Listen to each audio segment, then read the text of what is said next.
Dos hermanos que pesan juntos 600 kilos, uno de los cuales se convirtió en el paciente más difícil en la historia de los hospitales estadounidenses. Hermanas gemelas que comparten 530 kilos y el mismo camino. Un hombre que perdió 227 kilos y no sobrevivió. 7 historias. Ninguna es sencilla. Todas son reales. Número 7. Andrés Moreno, el hombre que no tenía tiempo. Algunas historias podrían haber terminado de otra manera. Tenían todos los ingredientes para una transformación exitosa. La decisión tomada, la cirugía programada, el cambio en marcha. Y sin embargo, terminan en el lugar equivocado.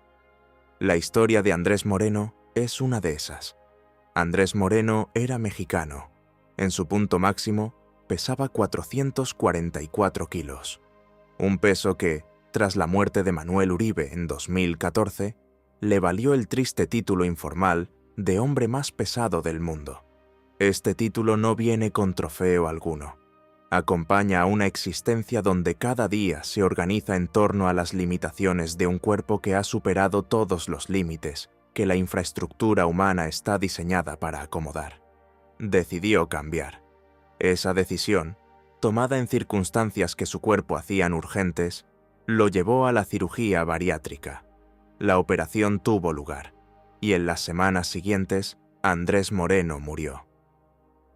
Las complicaciones postoperatorias en casos de obesidad tan severa pertenecen a una categoría médica que los cirujanos conocen y temen. Un cuerpo que ha funcionado durante años en condiciones extremas ha desarrollado adaptaciones cardíacas, respiratorias, metabólicas, que no se reorganizan inmediatamente después de una intervención. El cambio que impone la cirugía es brutal en su rapidez.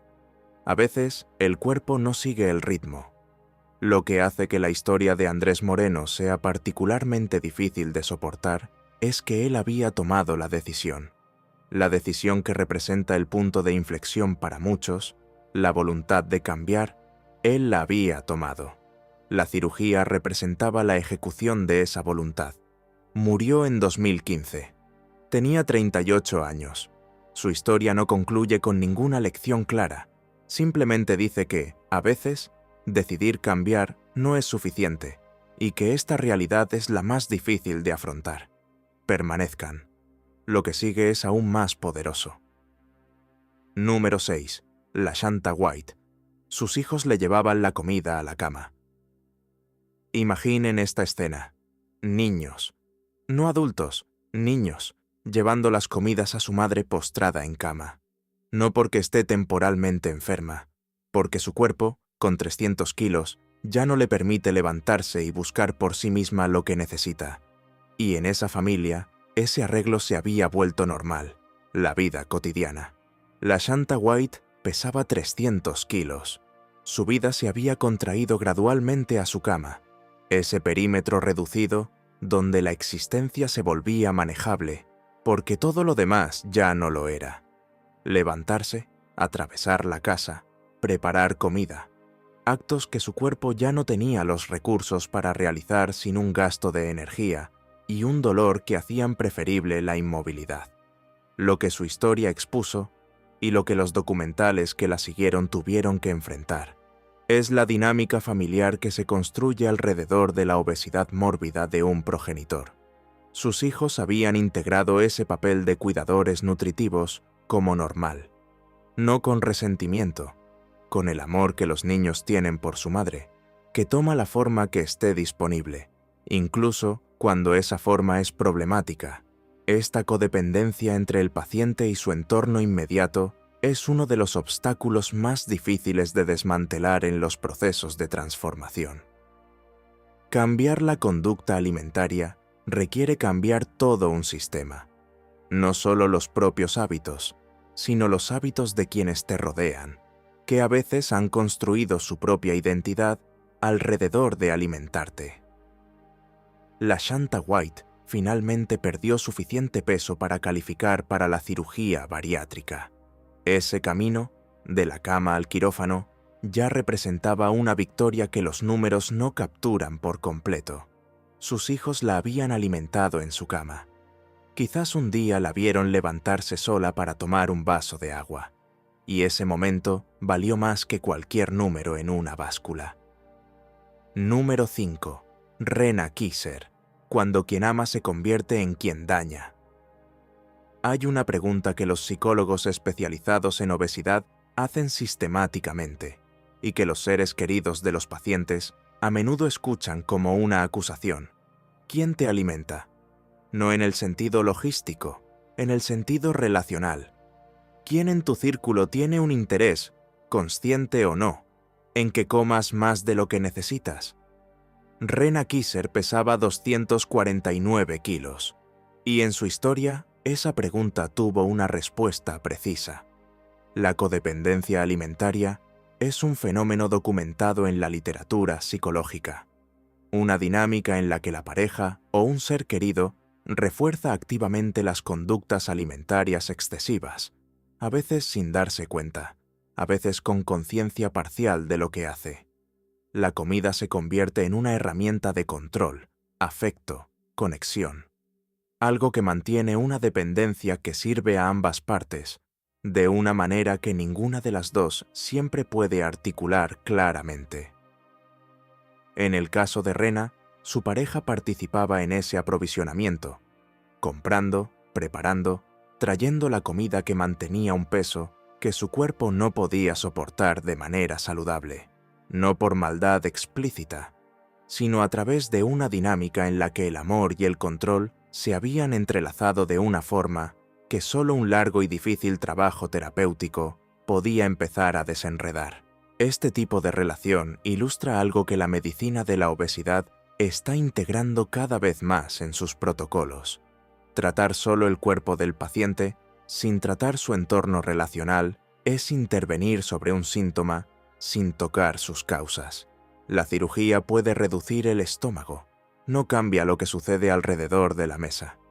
Rena Kisser tuvo que pasar por ambas, la transformación física y la transformación relacional.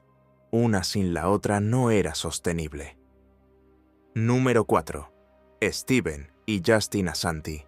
600 kilos de diferencias. Los hermanos Asanti pesaban casi 600 kilos juntos. Esta cifra pertenece a la misma categoría que Benji y David Bolton.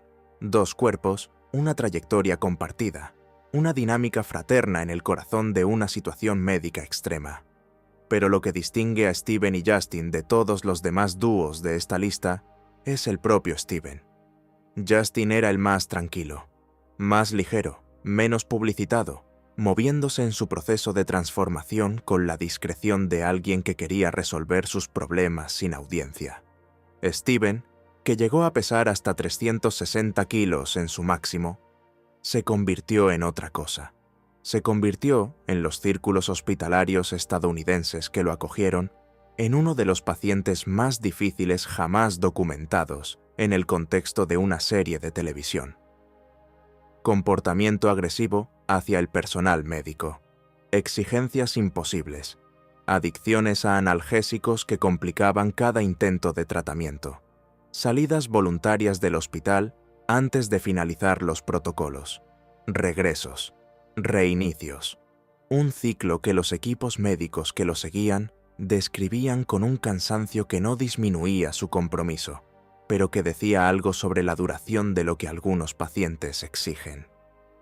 Lo que la historia de Steven Asanti expone es algo que los documentales sobre obesidad rara vez muestran por completo, que detrás de los kilos a menudo hay una condición de salud mental que necesita intervención tan urgentemente como la salud física. Adicciones, conductas de oposición, incapacidad para mantener relaciones funcionales con los cuidadores. Todo esto pertenece a un cuadro clínico que la dieta por sí sola no puede resolver. Steven Asanti continuó su camino, caótico, publicitado, controvertido. Justin avanzó más discretamente. Dos hermanos, el mismo punto de partida, caminos radicalmente diferentes en la forma de atravesar la misma prueba. Número 3. Henry Foots, el primero al que siguieron las cámaras. Antes de los programas de televisión dedicados, antes de temporadas enteras dedicadas a los procesos de pérdida de peso, antes de que cirugía bariátrica se convirtiera en un término conocido por el público general, existió Henry Foots y una cámara que había decidido seguir lo que sucedía.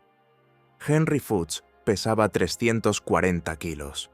Su historia fue documentada en una época en que este tipo de contenido aún no existía como género televisivo establecido, una época en que filmar a un hombre de 340 kilos entrando a un hospital y saliendo de él transformado era documental médico pionero, no telerrealidad codificada. Lo que sucedió después de la operación dejó una huella más allá del propio caso médico.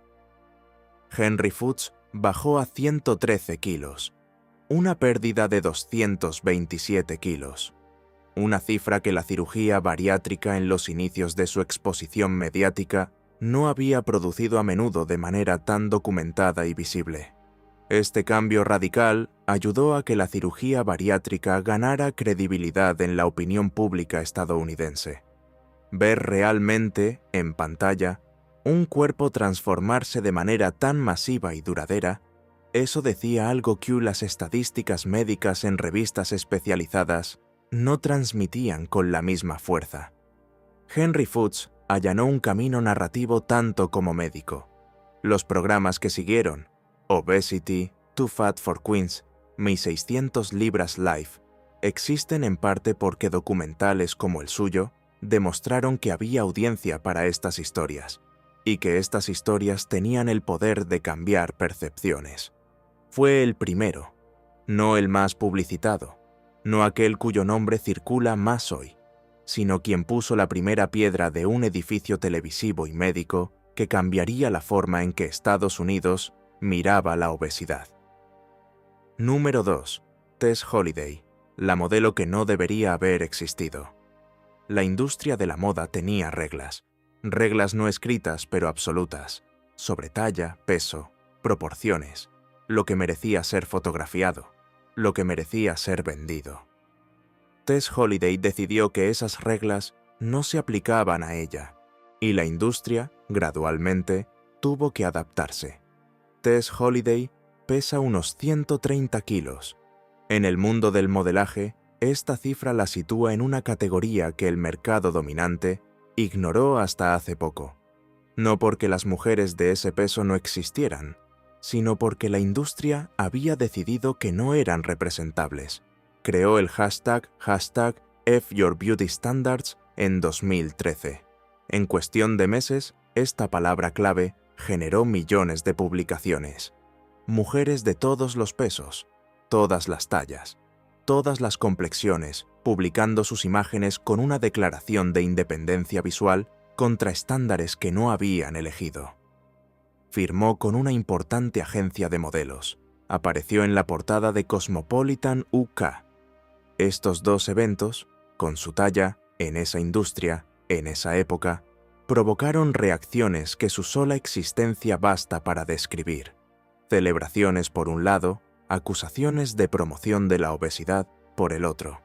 Este último argumento, que una mujer visible de 130 kilos empuja a otras mujeres a engordar, es el tipo de razonamiento que Tess Holliday demostró que solo se sostiene en la lógica de quienes no querían verla. La visibilidad no crea cuerpos.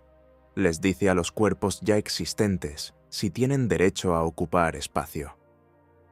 Tess Holliday decidió que ella tenía ese derecho, y millones de mujeres que se miraban al espejo sin encontrar ningún parecido en los medios, recibieron algo que no habían tenido antes.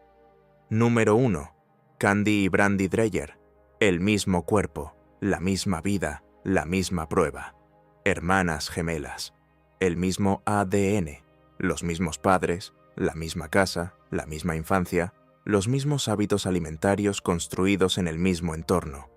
Y de adultas, dos cuerpos que pesan juntos más de 530 kilos, cada una cargando más de 260 kilos, atravesando las mismas dificultades en espejo, con la vertiginosa peculiaridad de poder mirar a la otra y ver lo que su propia condición produce. Candy y Brandy Dreyer encarnan algo que la medicina de la obesidad ha tratado de demostrar durante décadas y que su existencia ilustra con una claridad que pocos casos individuales pueden ofrecer.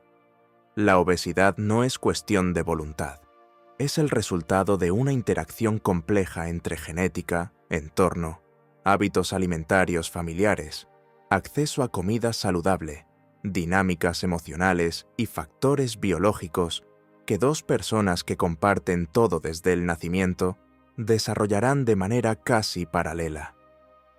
Lo que vivieron juntas, los intentos, las recaídas, los programas médicos, los momentos en que una progresaba mientras la otra se estancaba, tenía esa dimensión extra que solo las gemelas conocen.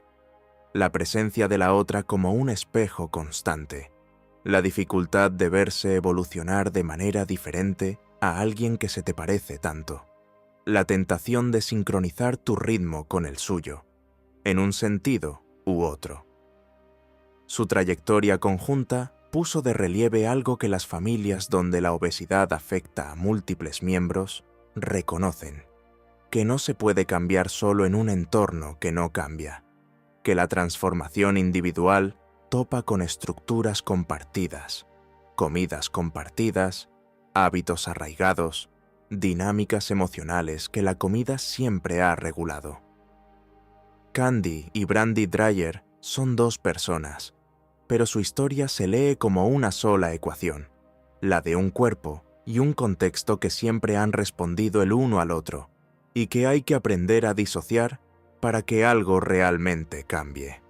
7 historias, 7 cuerpos llevados a extremos que ni la sola voluntad ni la sola medicina pudieron resolver. Lo que tienen en común es que detrás de cada número, cada kilo, cada operación, cada recaída, había una persona buscando algo, no siempre la delgadez, a menudo algo más simple y más difícil a la vez. Si este video te abrió los ojos a un mundo más amplio del que normalmente te muestran, suscríbete. La próxima vez irá aún más lejos, y así termina hoy nuestro viaje al corazón de lo inexplicado.